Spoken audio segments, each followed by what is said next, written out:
everyone, I'm Julie. And I'm Genny with a G. We're cousins and best friends. Who live on opposite ends of the country, so we decided to start a podcast. Welcome to Qué Funny. Excited to record this, and I'm excited to talk about our movie this week. I'm so ready. There's so many things to say. Oh, seen on screen, y'all, is quite possibly the worst pick that we've done, but still not worse than Squared Love. It's not worse than Squared Love. No, it's not. I was going to say, this one had moments of like, oh, that could be like a little cute. This week we watched The Royal Treatment on Netflix. It just came out like 2 weeks ago or something. And y'all. Oh, God. Was it a rom-com? Was it? What was it? What was happening here? Whew, okay. Background, y'all. I texted Julie immediately when it started. I said, is this another Canadian Little Italy countryside thing that we're going to watch? Because the character, I don't even remember their names. Izzy and Thomas. So Izzy is a Italian New Yorker who she's just like a walking meatball. Like it's just like literally her accent.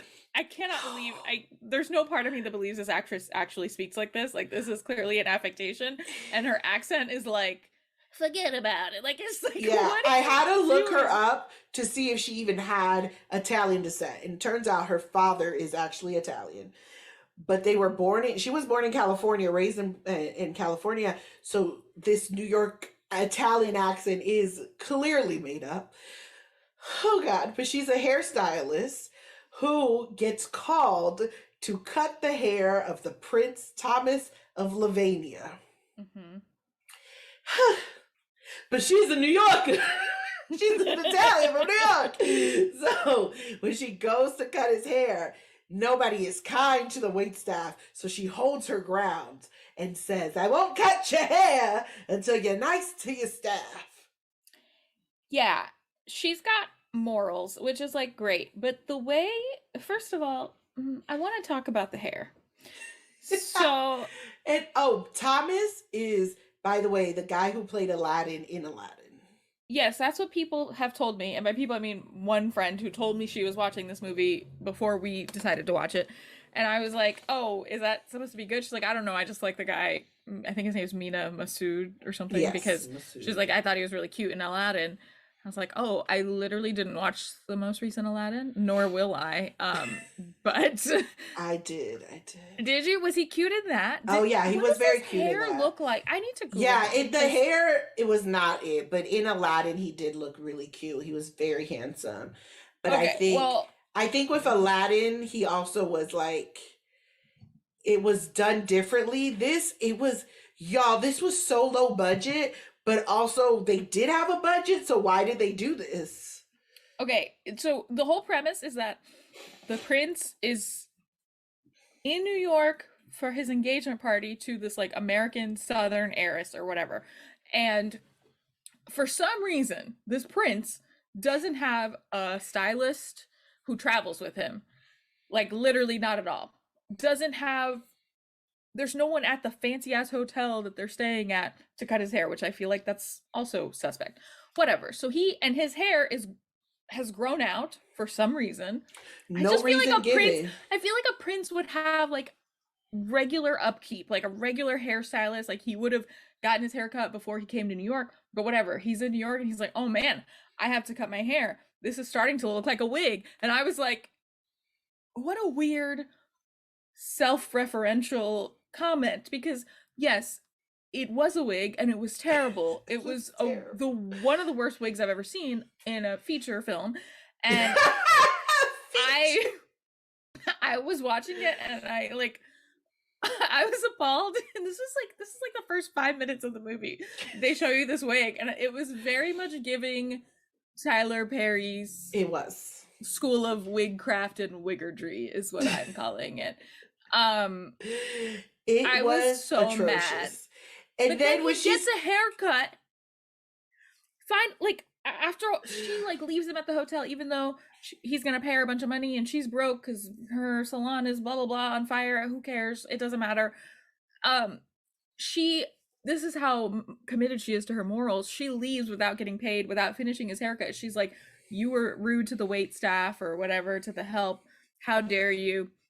And then he tracks her down in the city and apologizes somehow, and he's like, "Could you finish my haircut?" And then he gives her money.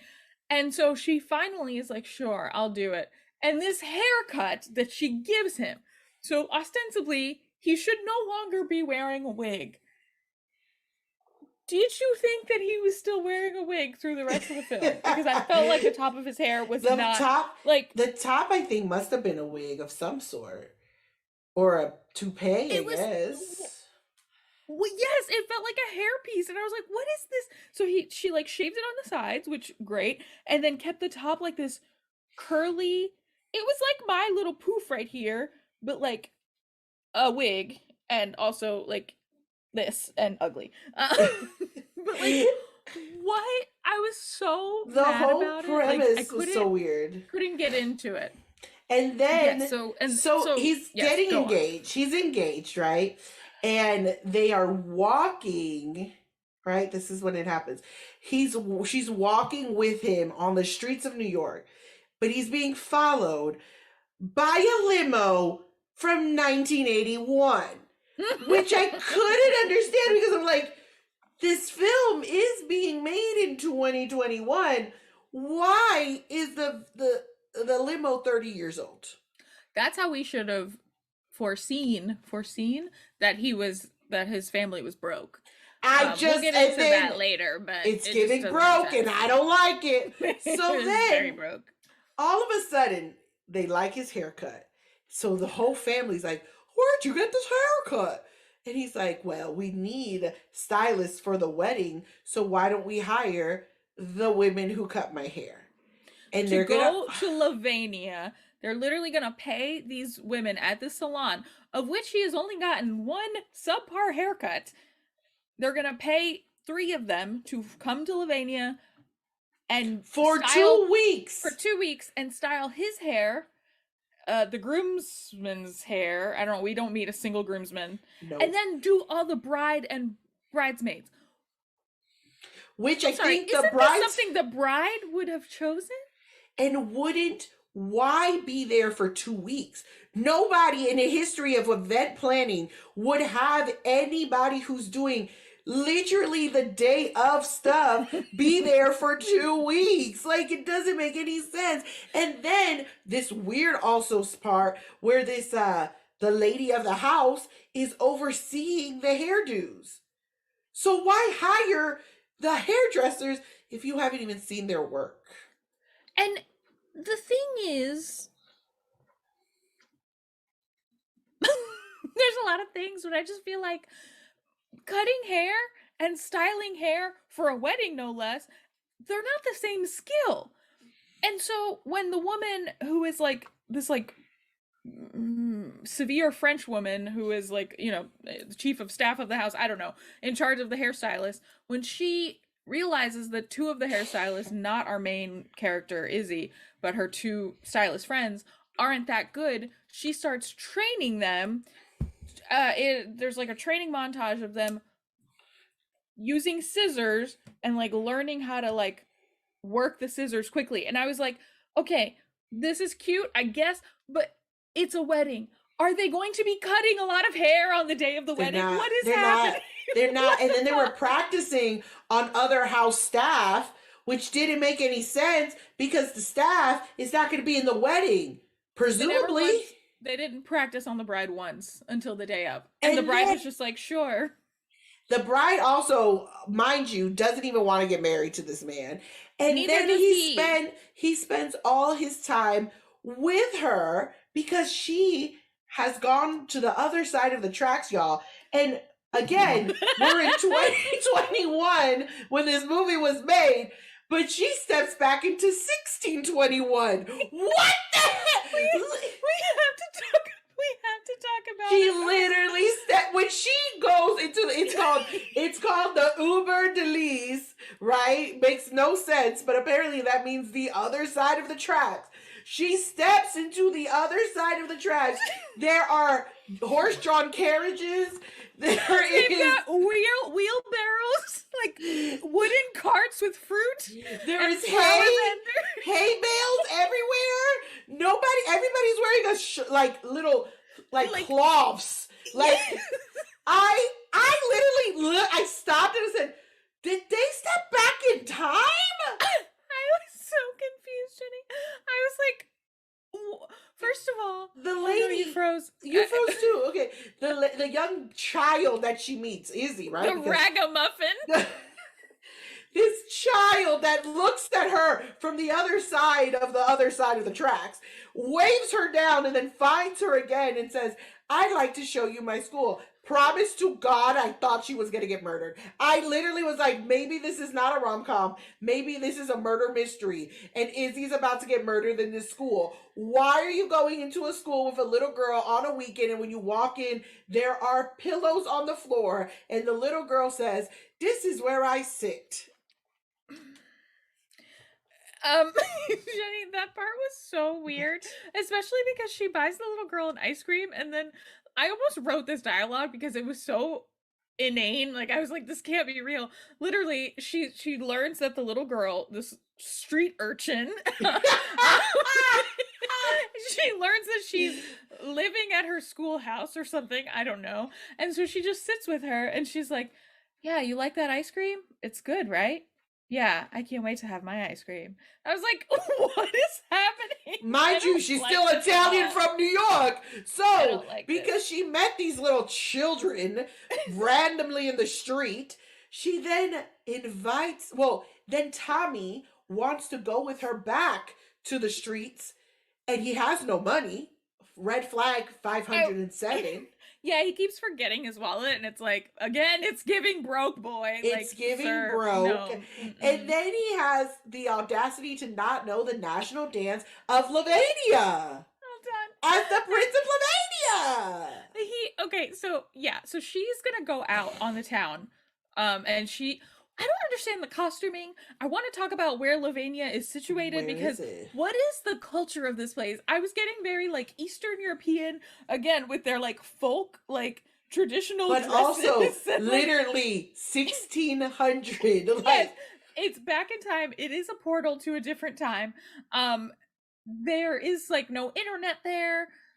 Not really any vehicles either. She's walking everywhere. I don't know. But anyway, so she's gonna go out, and this dude's like chief of staff or whatever, head butler man, is like, "No, you can't go out by yourself. It's gonna get dark." And she's like, "It's cool. I'm from New York. I'm an Italian from New York." And the guy is like, no, you can't go out by yourself. I was like, what is gonna happen now? Like, maybe she is gonna get murdered, because there was too much emphasis on it. It's gonna get dark. It's gonna get dark. And so then he goes to Prince Thomas, aka Tommy, and he's like, Izzy's going out by herself. Someone should go with her. And he responded with, "But it's gonna get dark." But it's gonna get dark. It's like, are they scared of the dark? What? I'm so confused by the rules of this world. But anyway, so Prince Thomas decides he's gonna go with her, but he needs some regular person clothes. Why does this man come out dressed like Lin-Manuel Miranda? Why is he wearing a Newsies costume? Like, and sunglasses, and then won't get recognized. Mind you, when they're doing the Lavanian national dance, everybody in the captions are saying, "There's the prince, there's the prince." And then he says, while they're on the hay, the wheelbarrow full of hay, "It was so great because nobody recognized me." Bruh.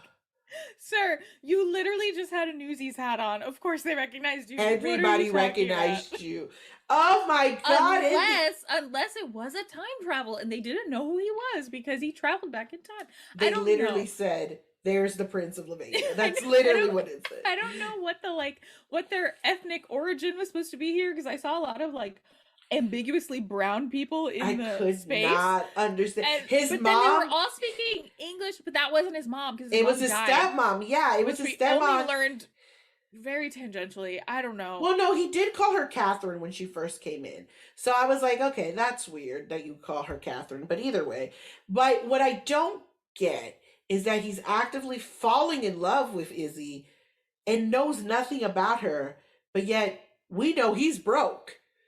And then it's revealed that he's actually broke. Yeah. I couldn't. When Izzy takes him to the other side of the tracks, you know, where all the when she takes him there and he's like he gets like a kebab and he's like, I've never had this food before. I'm like, don't you live in this country? Like, don't you live there? First of all, this country doesn't seem very large at all if the royalty lives like a 10-minute walk from the town center. Like, I feel like you would have interacted with the people more. Okay. And so are you royalty of the country or the city? Because it felt very limited. She takes him to the like across the tracks, the train tracks, and he's like, "Are you sure?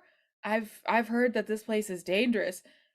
And I'm like, "Okay, fine." But then he gets all like happy and he's eating street meat and they're teaching him how to dance.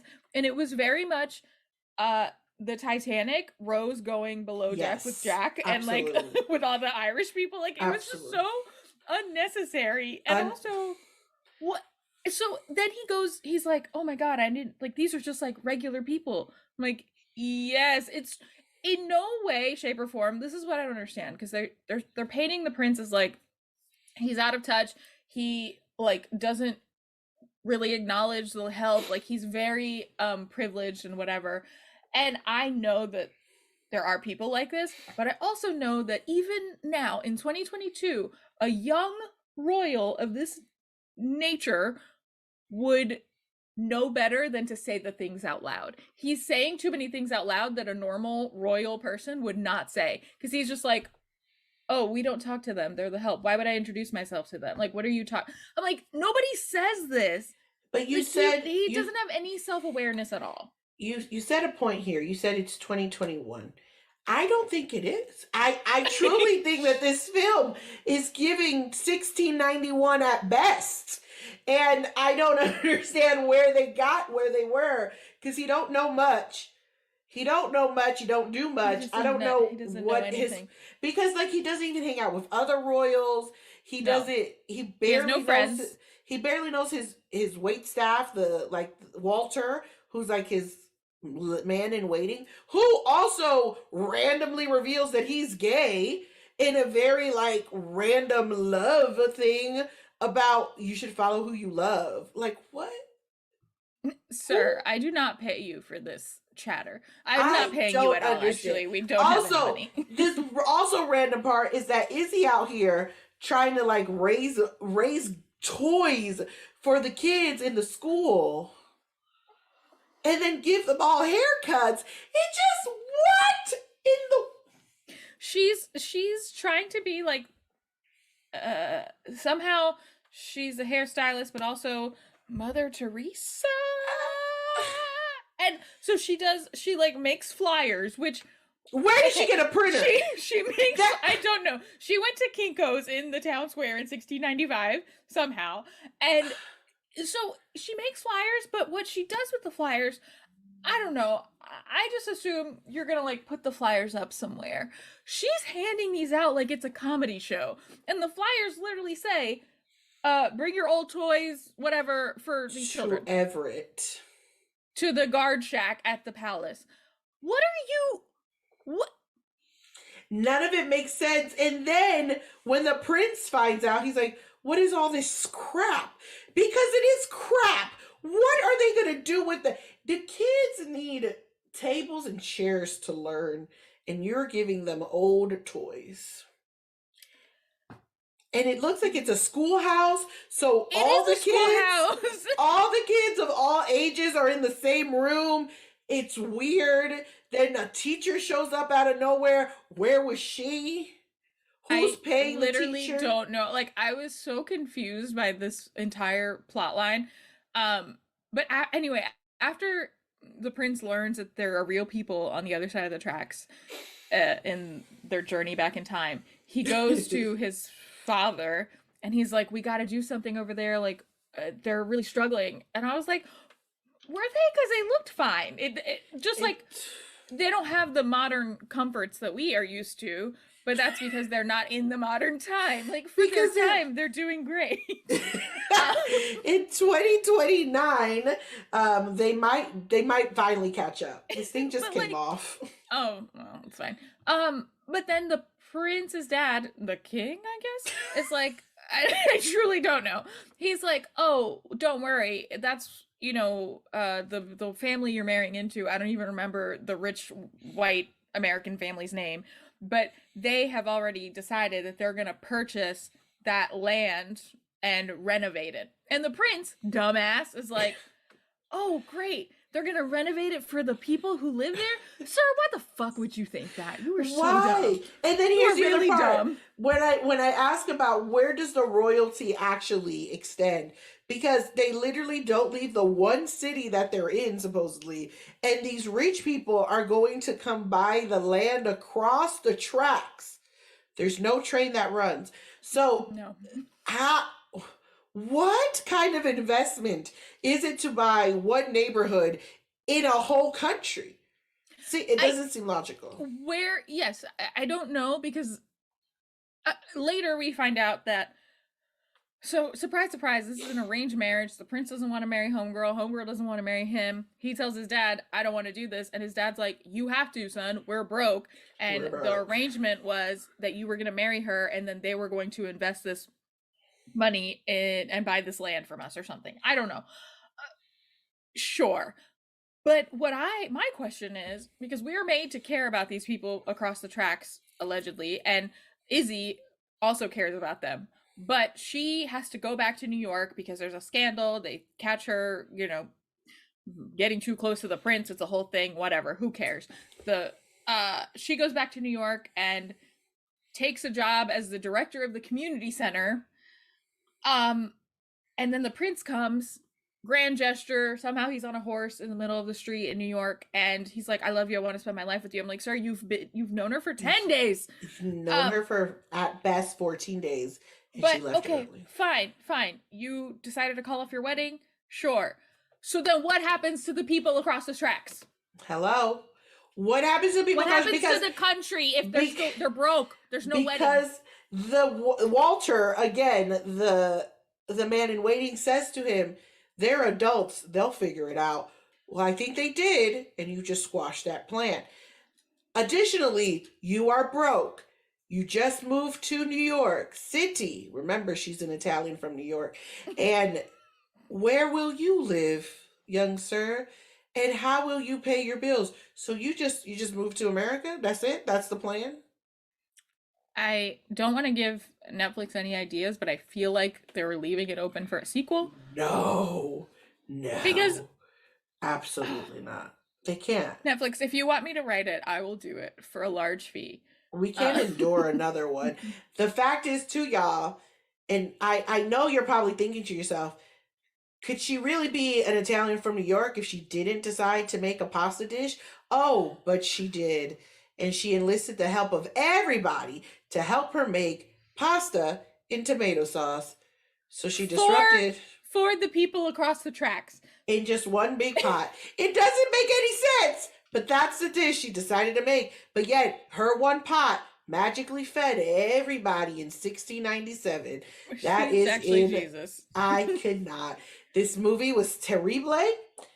Don't watch it. But if you do, say that we told you, because it is terrible. It was so bad. I feel like this is going to sound fake, but it's true. I do try to have an open mind when I watch these movies. And girl, I went in it thinking it can't be as bad as Little Italy. And Little Italy. It's just every time we do this, every time I know a movie's going to be bad, it's worse than I thought. It's worse than. This is true. I'm just pulling up. I have like a note in my phone of the thoughts I had while I was watching this movie. They end pretty quickly because I just gave up. But I It's just literally the first one that says salon on fire, because that's a whole runner that we didn't even get into. It doesn't matter. Yeah. But this film opens with her walking around New York City giving people donuts from a communal box. She's like, hey, can I get this newspaper? She goes to a newsstand, gets a newspaper, and says, I'll give you 2 donuts for it. What is this currency? Was she getting prepared to go to Libania 1687? Because she already knew. Here's the other part. Yes. Wait. What are you going to say? I'll remember mine. I was also going to say, because, so, this whole, like, thing of her salon, like, kind of almost burning down, but it doesn't, but then they're going to have to pay all this money to repair it, and so... This is where I'm going. She has to use her travel savings, which she keeps on the counter of her public salon in the Globe. In the Globe, open that everybody knew, and it's over $2,000 in this, and everybody get the hell out of here. First of all, everyone knew that it was there. She literally, all the girls at the salon were like, "Not your travel savings." I was like, "Does she have a even if you don't want to put your money in a bank?" Put it under your mattress, not at your place of business, on the counter where anyone could take it. Literally the most open place to put it. And then here's the other part I really didn't like. So the mom had some weird kind of like anti-Izzy leaving for any reason. She can't leave the salon. She can't leave America. She can't leave the house. Like, Mom, what? Then I was actually watching Sister Act 2. The best. Yeah. In which we find that Lauryn Hill's mom, I gotta call her by her real name. Yeah. Lauryn Hill's mom gets mad at her for wanting to sing in the choir. And I was like, when they were developing this storyline, why would you say no to singing in a choir? And this was the same energy I was getting from this mom. Because she's like, I don't want you to go anywhere because I can't live without you. She didn't even want her to be the director of the community center because she couldn't leave the salon. She's like, salon is life. We're salon people. Fuck that is kids. So weird. And you're not very good at your job. First and foremost, why can't you have, oh my God, so they have this guy who collects rent from them, but apparently he told her she can't ever talk to the landlord. Why wouldn't you be able to talk to the landlord, girl, if you're paying rent? So that fire that happened is apparently not even her fault because it should have been rewired and the guy should have done. I was offended. Now I wish that I would have watched Sister Act 2 instead. I do love that movie so much. So good. But yeah, no, that doesn't make sense because... Joyful Lord, girl, I used to... Man, and by used to, I mean, I'm pretty sure I watched Sister Act 2 last year. Still love the songs. Will always sing them. Absolutely. But Rita, a.k.a. Lauryn Hill... Rita, there it is. She's literally joining a choir at church, her church school, and her mom is like...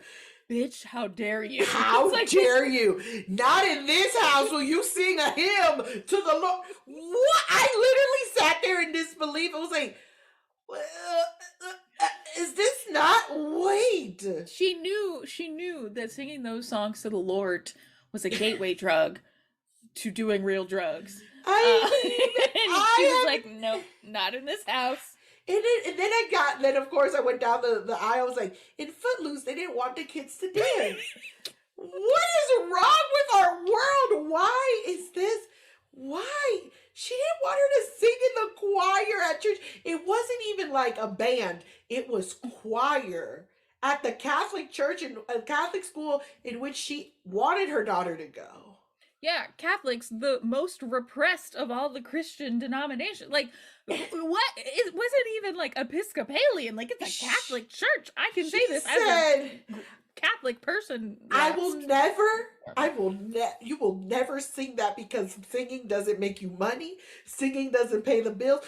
Girl, she is at home singing on her Walkman. I've never been so upset about something until I then saw the mother of Italian sweetheart Izzy acting like why were her accent was so strong.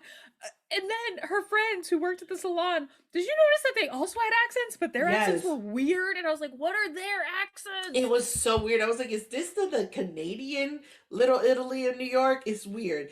But also, Apparently, this was filmed in New Zealand. well, there, that makes even more sense. So, Does it? But then and nobody in the 1692 ethnic town of Lavinia has an accent. I don't understand. And they did also, I don't know. But then Probably not. remember when like Izzy is talking to her friends, and her friends, like, when she comes home with, like, the next morning, she's like, where's breakfast?